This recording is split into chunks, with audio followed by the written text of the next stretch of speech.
Pessoal, vamos falar sobre a situação na Ucrânia. Hoje, dia 31 de dezembro, são 9 horas da manhã aqui no Rio de Janeiro, 2 horas da tarde em Kiev, no momento que eu gravo esse vídeo. E, bom, hoje é 31 de dezembro, um feliz ano novo 2023 para todos vocês que me acompanham aqui no canal. Infelizmente, nós não temos boas notícias, mais um grande ataque de mísseis russos está acontecendo contra a infraestrutura em toda a Ucrânia neste momento. Isso começou agora há poucos minutos, então a gente ainda não tem certeza sobre quantos foram derrubados, quantos atingiram alguma infraestrutura, qual foi o dano causado. Vamos aguardar. Amanhã eu devo fazer um apanhado do que foi o resultado desse ataque russo hoje, né? Saiu uma lista de oficiais russos mortos que indica que realmente aqueles ataques feitos aqui em Melitopol e Tokmak alguns dias atrás pelos ucranianos, de fato mataram grande quantidade de tropas russas por aqui, né? E hoje, ou ontem, foi a vez de Svatov, né? Svatov recebeu um monte de novos conscritos, de novos mobilizados, e ontem mesmo teve uma chuva de HIMARS lá na cidade para trazer as boas-vindas a esses soldados. A gente vai ver como é que foi, o quão efetivo foi isso mais adiante, né? O Igor Strelkov, ou Igor Girkin, aquele criminoso de guerra que estava envolvido na criação da, entre aspas, República de Donetsk, ele está prevendo que o colapso russo vai acontecer antes da derrota russa na guerra. Ele acha que, na verdade, não vai ser a guerra da Ucrânia que vai causar o colapso russo, mas o colapso russo que vai causar a derrota russa na guerra da Ucrânia. Vamos entender o argumento dele porque faz sentido justamente com essa nova mobilização que está acontecendo lá, né? E a delegação russa chegou ao Brasil para a posse do socialista corrupto ladrão o Lula aqui amanhã, né? Vamos ver esses assuntos e outros em detalhes. Essas notícias foram sugeridas por Palhaço Marcelo Rebelo de Souza, Sagat Bordiev e várias outras pessoas. Obrigado aí ao pessoal que sugeriu a notícia. Obrigado a você que está assistindo o nosso vídeo. Se você gosta do nosso conteúdo, por favor, deixe o seu like e se inscreva aqui no canal, né? Pois bem, o ponto mais central neste momento é que justamente está havendo uma grande chuva de mísseis aqui.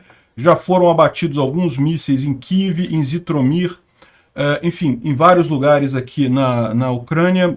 A gente não tem ainda a posição oficial. Logo cedo, quando eu comecei a separar as notícias, o pessoal estava falando que os bombardeios levantaram voo novamente hoje e realmente lançaram mais um ataque de mísseis. Eles realmente querem muito deixar o final de ano ucraniano um pouco mais triste, né? Realmente mais um ataque terrorista dos russos, né? Isso daqui é a filmagem de um míssil que não é de hoje, tá? É de ontem. Isso daqui, na verdade, do dia 29, quando teve aquele grande ataque, né? Em que um míssil foi atingido parcialmente. Dá para ver, bem interessante, que ele é atingido na cauda, né? E perdeu o controle, né?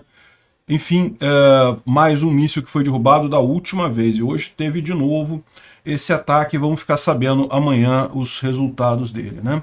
O que a gente tem de resultado hoje, eu cheguei a falar sobre isso no vídeo de ontem, que aqui o aeroporto de Engels, finalmente a gente tem agora uma visão clara, as nuvens se dissiparam, a gente pode tentar entender que tipo de dano que houve, né? E é lógico, como se passaram vários dias, eventualmente qualquer avião que tenha sido destruído, ou coisa e tal, isso pode ter sido movido, a gente não conseguiria enxergar. Mas o que chama atenção no final das contas é o que o pessoal aponta aqui, é o número de aeronaves, né? Haviam 26 aeronaves no final do mês passado e agora tem 11. Então, o número de aeronaves aqui realmente caiu bastante, o que mostra que essa base aérea, os russos não estão mais usando ela com tanta força quanto antes.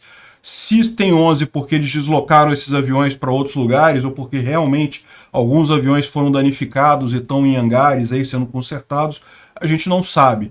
Mas o fato é que, inegavelmente, tem vários aviões que estão completamente congelados, cobertos de gelo. Pode ser que seja realmente porque, né, não estão sendo usados nessa época do ano, neva o tempo todo, não tem como evitar, né? E alguns poucos aviões estão degelados, né, ou seja, estão prontos para serem usados. E essa é a situação. O que chama atenção é justamente o número de aeronaves que caiu. Eventuais danos que foram causados, infelizmente, a gente não vai ter essa informação devido à quantidade de neve que tem na região que estaria cobrindo qualquer dano que tenha ocorrido, né? Tem circulado um monte de fake news russa aí nesses últimos dias, com os russos tentando dar uma visão positiva sobre a guerra e coisa e tal. A gente sabe que eles estão muito preocupados com isso, a moral lá na Rússia está muito baixo, então acabam gerando fake news à vontade, né? Então, por exemplo, um caso foi esse daqui, que foi mostrado uma coluna de blindados que estaria na parte sul, na região de Kherson, ou próximo a Kherson, ou se dirigindo a Kherson.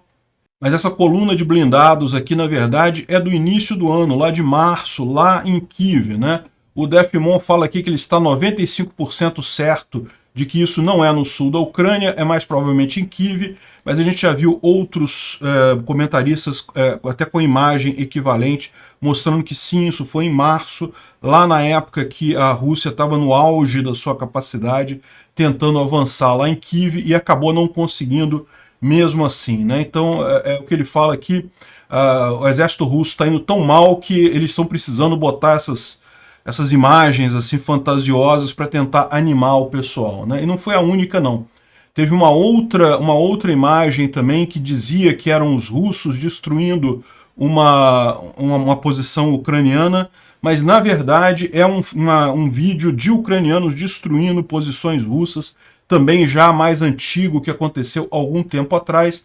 Eles pegaram aqui uma imagem dos ucranianos atingindo os russos, disseram que era o contrário, como está tudo à noite, coisa e tal, não dá para ver exatamente que se é russo ou ucraniano e coisa e tal, mas também é matéria falsa, né? E como esses dois aqui, tem vários outros, justamente uma tentativa desesperada dos robôs russos de tentar animar o pessoal, falando, não, olha só, estamos ganhando, estamos conseguindo destruir a Ucrânia e coisa e tal, como se isso significasse alguma coisa, né? Muito mais factual, muito mais correto é esse tipo de informação aqui, que acabou sendo divulgada em Telegram russo, né? Eles estão falando aqui que estão se despedindo do comandante da brigada de rifles, né?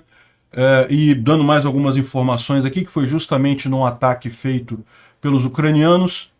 E mais interessante de tudo, eles postaram também a lista dos oficiais que teriam sido mortos num ataque ucraniano naquela região, né? E tem vários nomes aqui de oficiais.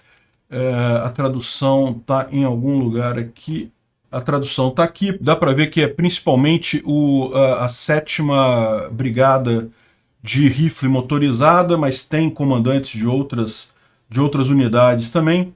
E o ranking deles aqui, o nome deles, parece que foram todos mortos num ataque a Melitopol ou Tokmak recentemente. Lembra que a gente falou que a Ucrânia tem atingido seguidamente concentrações de tropas russas nessa região aqui, eventualmente já preparando para um avanço, né? Além disso, teve esse outro blog em Telegram russo também, dizendo, é um cara do Cáucaso, né? O Cáucaso, para quem não sabe, é justamente essa região aqui, próxima à Ucrânia, né, da região da Rússia próxima à Ucrânia, na verdade engloba também Azerbaijão, Geórgia, essa região toda aqui, tudo isso daqui é o Cáucaso, né, é uma cadeia de montanhas que tem ali na região. O termo caucasiano vem justamente porque a origem genética seria essa região, né.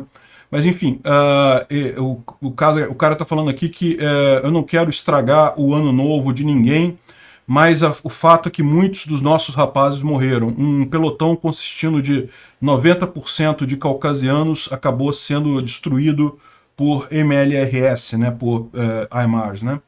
Estamos aguardando o nosso tempo e a oportunidade de fazer vingança disso daí, né? Então, mais uma informação que confirma aquilo que a gente já tinha avisado, que os ucranianos conseguiram de fato destruir grande quantidade de tropa nessa região aqui, né? É lógico, isso não quer dizer que vai fazer a ofensiva neste momento, pode ser que seja uma preparação que ainda esteja longe da ação efetiva, mas indica de fato uma ação ucraniana nessa região, né?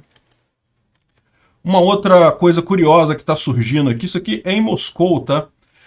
Botaram um monte de cartazes, né, dizendo a coordenada precisa de alguns centros aqui, né? Isso aqui, eu não vou saber traduzir isso daqui, mas RF significa Russia Federation, né? Ou seja, é algum órgão do governo russo isso daqui, e deram aqui no Telegram todas as coordenadas precisas de prédios do governo russo lá em Moscou, né? De novo, a gente não sabe se vão fazer algum ataque ou coisa e tal, mas o pessoal lá de Moscou já está comemorando a desmilitarização da Rússia, que eles querem que aconteça, né? Eu quero que aconteça também, tomara que aconteça. E bom, para ver como é que a percepção do pessoal está realmente meio para baixo, né? O Igor Girkin, ou Igor Strelkov, que é esse criminoso de guerra, a gente já falou sobre ele várias vezes, né? Ele era um militar russo, ele é do FSB também, e ele foi o cara encarregado pelo Putin de criar ou de inventar as forças armadas da DPR, da, entre aspas, República Separatista de Donetsk. Essas repúblicas separatistas não são repúblicas separatistas de fato, nunca houve movimento militar de separatismo ali. Havia algumas pessoas que desejavam, isso sempre tem, em qualquer lugar do mundo você vai achar uma meia dúzia que quer a separação daquela região do país, mas nunca houve um movimento sério ali. Então foi realmente tudo armado pelos russos e esse cara era o cabeça disso daí. Ele acabou caindo em desgraça porque ele foi o responsável por o tiro que matou o avião MH17 lá da Malaysia Airlines, matou 300 e tantos civis lá em 2014, então ele meio que caiu em desgraça, foi afastado e coisa e tal, e hoje virou comentarista dessa guerra, né? E é um cara que tem uma audiência muito grande lá na Rússia, aquele negócio, o cara é um criminoso de guerra, então evidentemente ele é muito famoso lá na Rússia, tem muita audiência, né? Mas o fato é que de vez em quando, justamente por ele ter esse grande público, ele acaba sendo um pouco incisivo em alguns assuntos que de outra forma isso não acontece, né? Então, isso daqui ele está lendo uma pergunta que foi feita para ele, né? Dadas as condições do regime do Putin, uma derrota na Ucrânia levaria a um tumulto e desintegração do país? Ou seja, estão falando aqui da Rússia. Deixa eu tirar minha cabeça daqui para vocês verem o texto completo, né? Então, e aí ele fala, bom, primeiro, eu não acredito que a derrota na Ucrânia será sofrida antes do início dos tumultos na Federação Russa. Eu acho que, ao contrário, é precisamente o tumulto na Federação Russa que vai levar à derrota na Ucrânia. O que ele está vendo, sim, podem acontecer derrotas individuais no fronte de batalha, e isso pode iniciar também um tumulto aqui na Rússia, inclusive no próximo ano. Pode levar a tentativas de derrubar o presidente, tentativas de fazer um golpe. Mas realmente, para derrotar a Federação Russa, isso é algo que a Ucrânia, mesmo junto com a Polônia, se a Polônia intervir na guerra, não serão capazes de fazer, né? Lembra, o cara é um russo, ele na verdade, embora ele esteja criticando a situação, ele ainda torce pela Rússia, vamos dizer assim, né? Disso eu estou bastante seguro, mas havendo a população da Rússia, da Federação Russa, chegando a um nível alto de dissatisfação, isso, com essa guerra arrastada, sangrenta, incompreensível, com objetivos incompreensíveis, sem ideologia, e isso pode fazer com que o governo entre numa situação de tumulto, e, é claro, o inimigo, em face desse tumulto, vai começar a ter vitórias em todos os frontes. Ou seja, a posição dele, o que ele está dizendo aqui, é que ele não acha que vai ser a derrota na Ucrânia que vai levar a Rússia a cair, mas justamente por essa guerra prolongada, sem objetivo, sem ter o que fazer, isso vai causar cada vez mais tumulto na Rússia, e isso pode levar, sim, à desintegração do governo russo, e aí a Ucrânia teria a oportunidade de ganhar essa guerra, né? E, de fato, o Reznikov, que é o chefe do Ministério da Defesa ucraniano, né, ele falou que avisou aos russos que eles têm uma semana só para isso, né, que, de fato, a gente sabe, a gente já tem falado aqui há alguns dias isso, vai haver uma nova grande mobilização na Rússia, deve começar já na semana que vem, então ele está avisando aqui aos russos que se você quer se livrar dessa mobilização, a hora é agora, você tem uma semana para sair da Rússia, para dar o seu jeito de evitar esse tipo de coisa, né? É lógico, o cara é ucraniano, você pode dizer que ele está fazendo propaganda e coisa e tal, mas a verdade que a gente sabe é que sim, os russos estão planejando uma nova mobilização, isso já é falado há bastante tempo, até pelos próprios bloggers militares russos, e tem tudo para começar realmente semana que vem, né? O Putin proibiu as pessoas de falar sobre esse assunto de mobilização não tá na mídia lá na Rússia, justamente porque quer evitar que as pessoas saiam da Rússia ou fujam da Rússia, né? E, curiosamente, os aeroportos, vários voos foram cancelados e vários aeroportos na Rússia estão fechados nesse momento. Mais de 100 voos foram cancelados, vários atrasos em aeroportos. E, bom, tem gente dizendo que foi devido a condições climáticas. Essa é a desculpa oficial dos russos, né? Mas, segundo estão dizendo algumas pessoas aqui, na verdade, sim, o tempo não está muito bom, mas não o suficiente para esse enorme número de cancelamento de voos. E isso provavelmente já é o Putin querendo evitar que as pessoas fujam da Rússia, né? Que as pessoas saiam do país aí antes dessa mobilização que deve acontecer no início da semana que vem.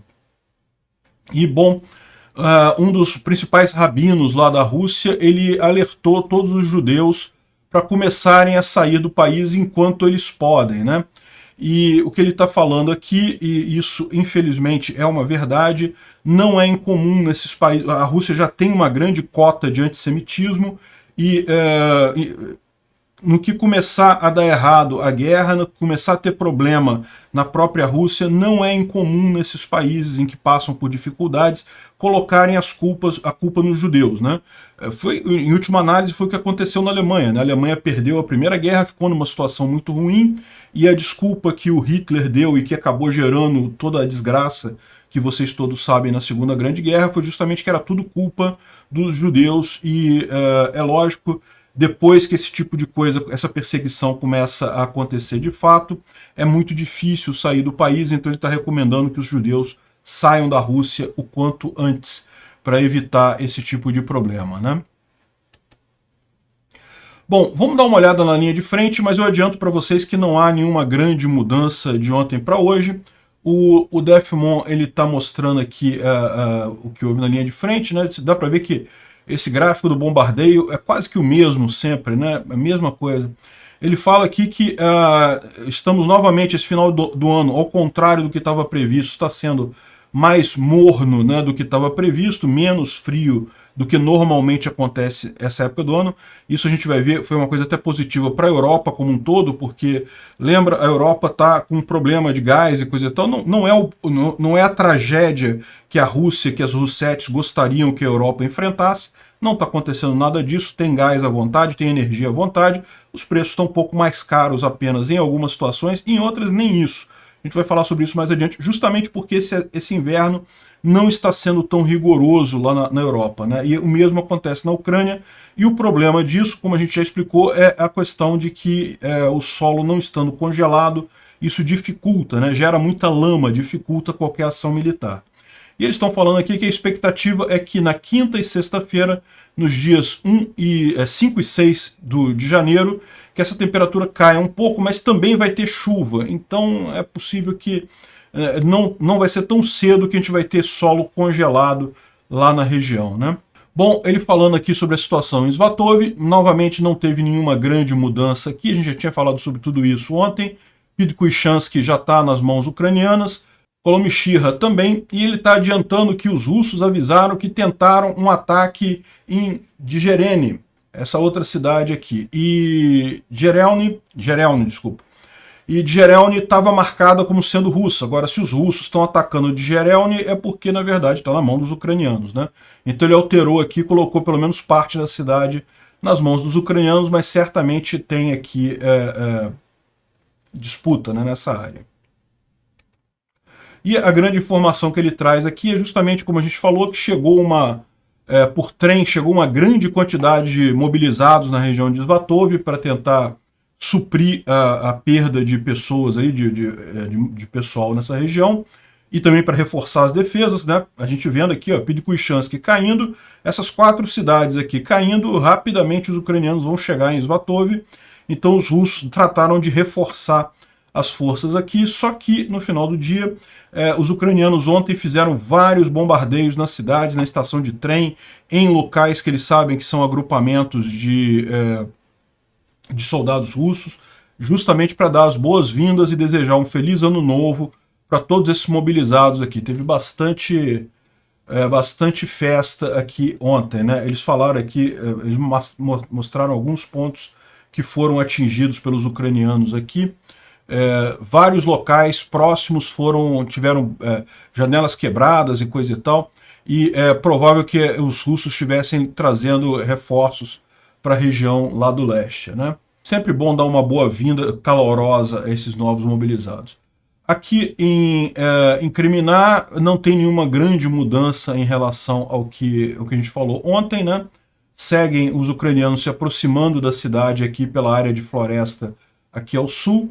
Esses símbolozinhos que estão aqui porque no mapa que ele desenha isso, ele tem também essa opção, né? É esse mapa aqui que ele usa para desenhar, é bem interessante. Se você for na thread do Defmon, você pode achar o link para o mapa, e aí é só você ativar aqui, mostrar onde são os batalhões e coisa e tal. E isso daqui, basicamente, esses amarelinhos são das, entre aspas, repúblicas separatistas de Donetsk e Luhansk. Os vermelhinhos são russos, e aí tem os vários batalhões e regimentos e coisa e tal. E dá para ver aqui como é que está a organização da defesa russa nessa região, né? Incriminar aqui, esses devem ser justamente os que estão dando combate aos ucranianos que estão vendo do sul, que estão mais próximos ali de Kriminá. Aqui, geralmente ele bota essa imagem sem essa indicação dos batalhões, mas é só ativar lá no mapa, se você quiser, né?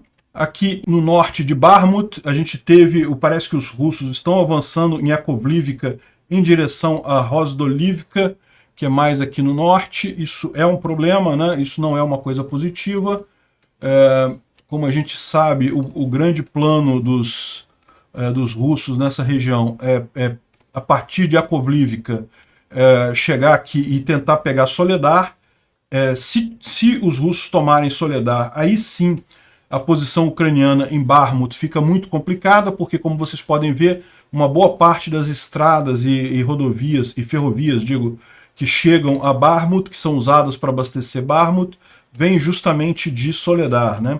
Embora a principal via usada seja essa M03 aqui, que não vai ser afetada por Soledar, mas os ucranianos perdem uma série de opções que eles têm aqui pelo norte.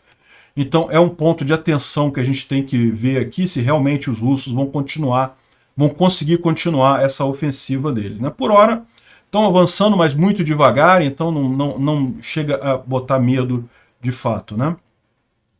E aqui na região de Bakhmut também nenhuma grande mudança em relação ao panorama dos últimos dias, o mesmo aqui em Donetsk, né? Na região de Donetsk também os russos tentaram avançar em vários frontes aqui, mas também não teve nenhuma mudança. E, lógico, é importante notar que, evidentemente, os ucranianos também tentaram avançar em vários pontos nessa linha de frente toda, né? Para não estragar o segredo, para não entregar o segredo do exército ucraniano, a gente não divulga essas informações. A gente divulga só onde os russos tentaram avançar nesse panorama aqui da guerra, né? Enfim, como eu falei, não teve nenhuma grande mudança em relação a ontem, né? O Instituto para o Estudo da Guerra fala aqui sobre o ataque de drones que houve ontem em Kiev, né? A gente falou sobre isso no vídeo de ontem, mais um tanto de drones iranianos lá. E uma outra informação importante que ele coloca aqui, que é realmente curiosa, é que parece que o Putin abriu a porta para a corrupção no exército russo, porque ele retirou uma série de leis que exigiam que oficiais russos tornassem públicas suas contas pessoais, leis que foram criadas justamente com o intuito de evitar a corrupção no exército russo, que sempre foi um problema muito grande, e agora o Putin resolveu dar essa colher de chá para o pessoal do exército. Eu acho que isso vai ser positivo para a Ucrânia no final das contas, né? Devia ter muito oficial reclamando com ele desse tipo de lei, desse tipo de coisa, ele abriu as pernas. O problema disso é que, na verdade, vai fazer com que mais recurso seja perdido, ao invés de ir justamente para o esforço de guerra, né? Esse videozinho aqui foi divulgado pelos ucranianos, é interessante porque ele mostra como é que funciona o Gepard, né? Como é que é a operação dentro ali da cabine do Gepard, o pessoal identificando um drone iraniano e fazendo o ataque ao drone, né? Então repara aqui, ó, essa tela aqui, a tela de detecção, essa círculo aqui, é justamente porque detectou um drone, aí, não sei se vocês viram, O operador foi lá, botou um círculo em cima do drone para marcar ele, para fazer o rastreio daquele drone, e aí passa para o outro oficial que está ali na cabine, eu não sei se é oficial ou se é soldado, mas a outra pessoa que está operando o sistema, né, para ela fazer o engagement, né, para ela efetivamente derrubar o drone. Aí, ou seja, isso libera o cara que está no radar para ficar vendo se tem outras coisas chegando, né? Ele não pode ficar acompanhando atingir aquele drone, ele tem que ver se tem outros drones ou outras coisas chegando, passa para esse outro oficial aqui, e aqui que ele faz o ataque em cima daquele drone específico que foi marcado, e aqui no final ele acaba indicando a vitória, né? Eu vou tocar o...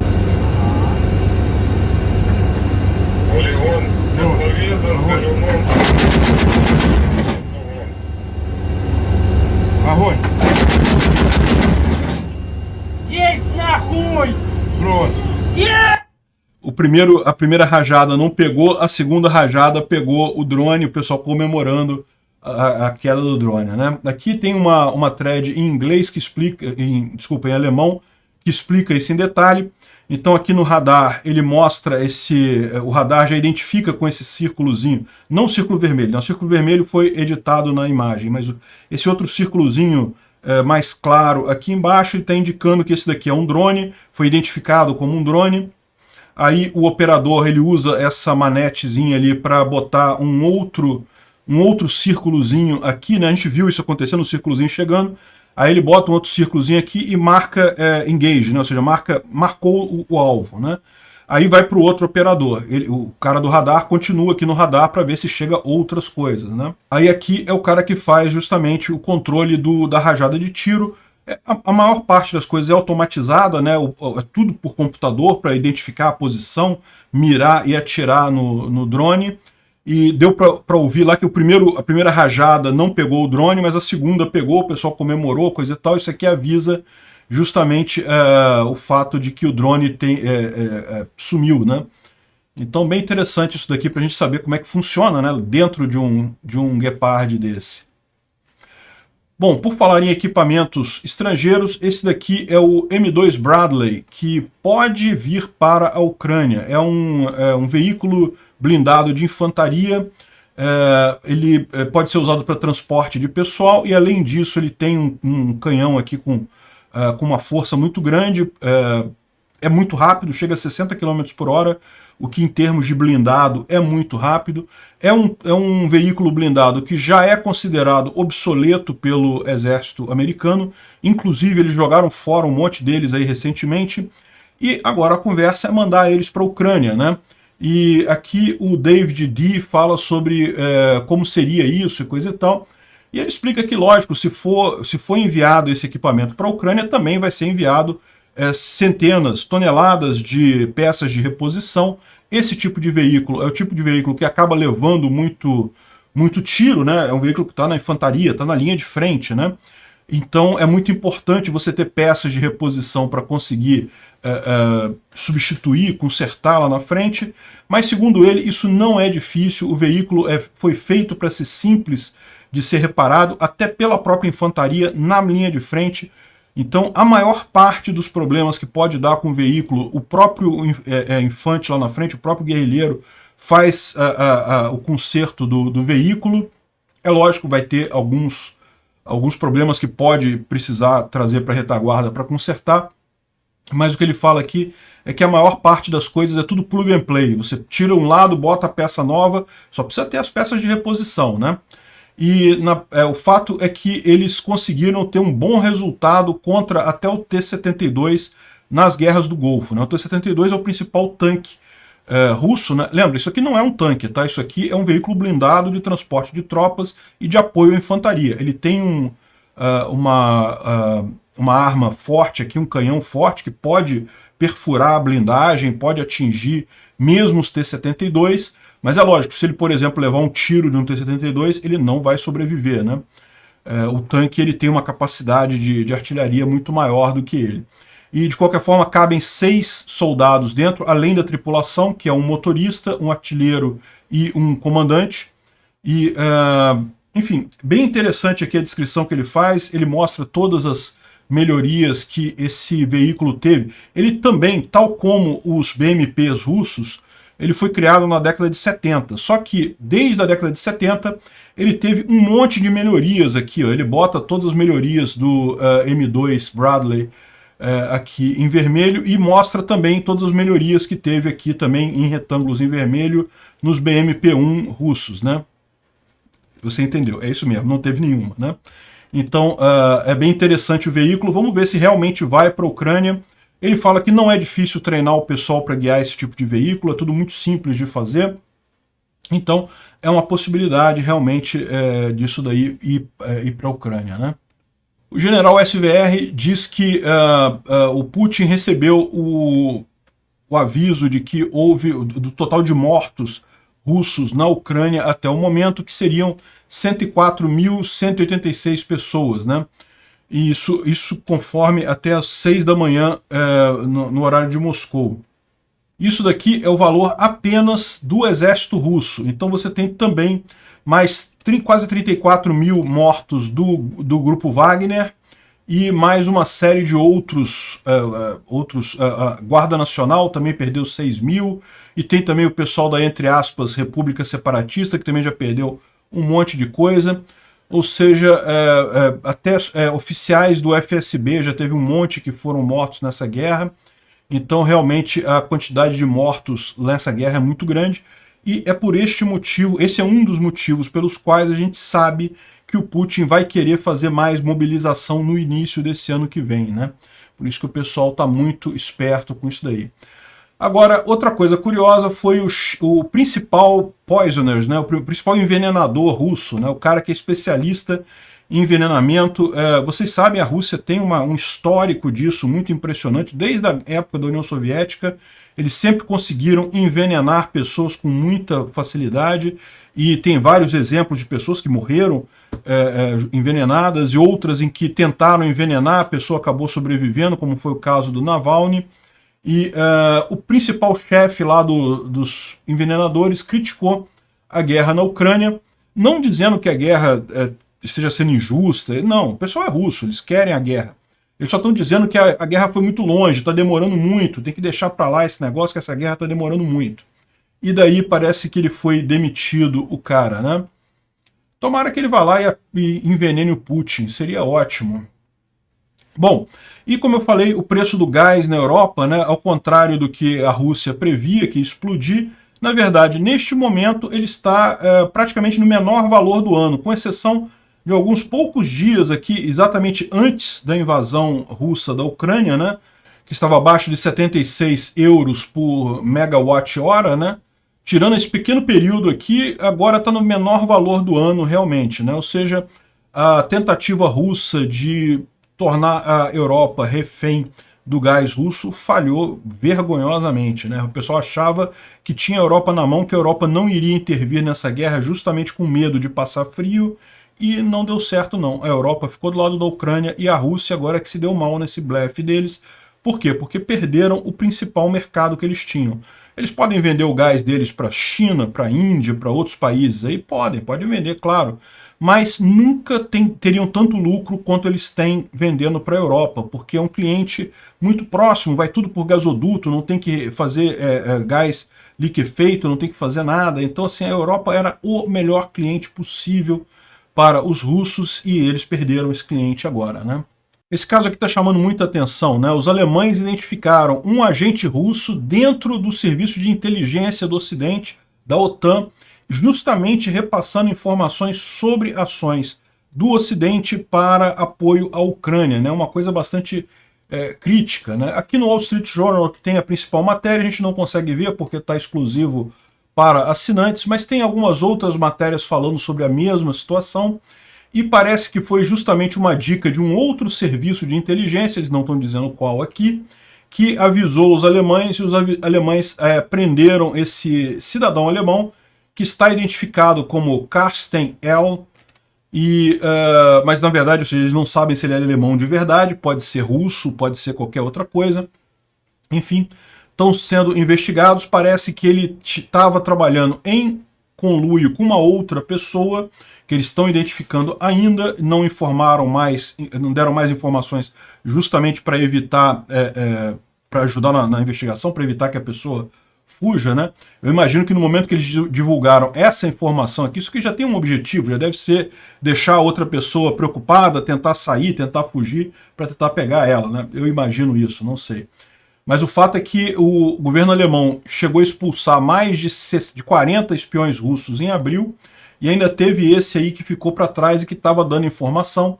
E a casa da segunda pessoa foram feitas buscas também, mas haviam documentos abertos relevantes para o caso no computador de trabalho dessa segunda pessoa, mas não fala quem é essa segunda pessoa, né? Enfim, é um caso que tá levando a um problema, né? Porque se tem esse cara lá, quem garante que não tem outros também, né? E, enquanto isso, aqui no Brasil, ninguém fala nada. Eu fico imaginando a quantidade de espião que deve ter no governo brasileiro, meu amigo.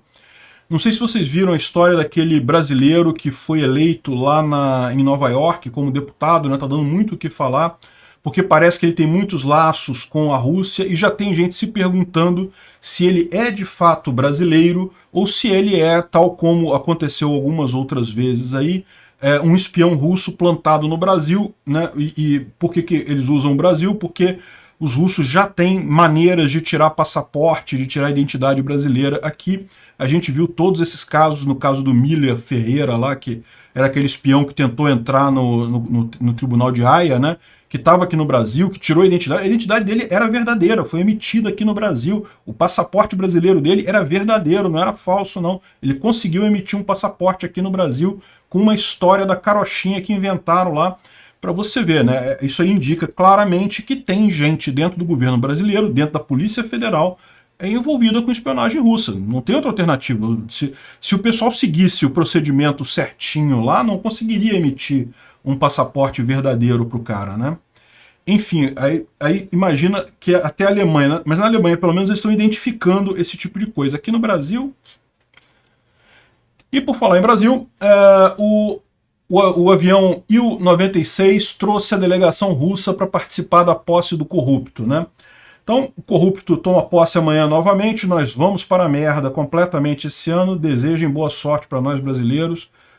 Vamos ver se a gente consegue salvar alguma coisa desse país ao longo do ano que vem, né? Mas enfim, é isso daí. E como eu falei para vocês, quem achava que Lula ia ser contra a Rússia, ia apoiar a Ucrânia e não sei o que lá, não. O Lula é mais amigo do Putin do que Bolsonaro. O Putin estava torcendo pelo Lula, porque sabe que o Lula ele consegue manipular muito mais facilmente para aderir para o BRICS e coisa e tal do que o Bolsonaro. Foi um erro enorme do Bolsonaro apoiar a Rússia, eu não tenho dúvida nenhuma, mas, enfim, estamos na merda. Posso fazer nada. Ah, sim, e lembrar vocês, né? Estamos esperando um recrudescimento da censura aqui no Brasil. E se esse canal sair do ar por algum motivo, eu acho que não, meu canal é pequeno demais para causar embaraços aí para os socialistas, né? Mas se por um acaso meu canal sair do ar, eu vou continuar postando vídeos no Rumble, no Odysee e no BitChute. Inclusive esse vídeo da Ucrânia, eu vou fazer lá todo dia, eu vou continuar fazendo do mesmo jeito. Se vocês não virem o meu canal mais por aqui, saibam que eu estarei lá. Obrigado por assistir o vídeo até o final. Além de curtir, compartilhar e se inscrever no canal, considere se tornar patrocinador com valores a partir de R$ 1,99. Clique no botão Seja Membro abaixo para saber as condições e vantagens de patrocinar o canal. Mais informações sobre o nosso projeto, visite nossos sites indicados na tela.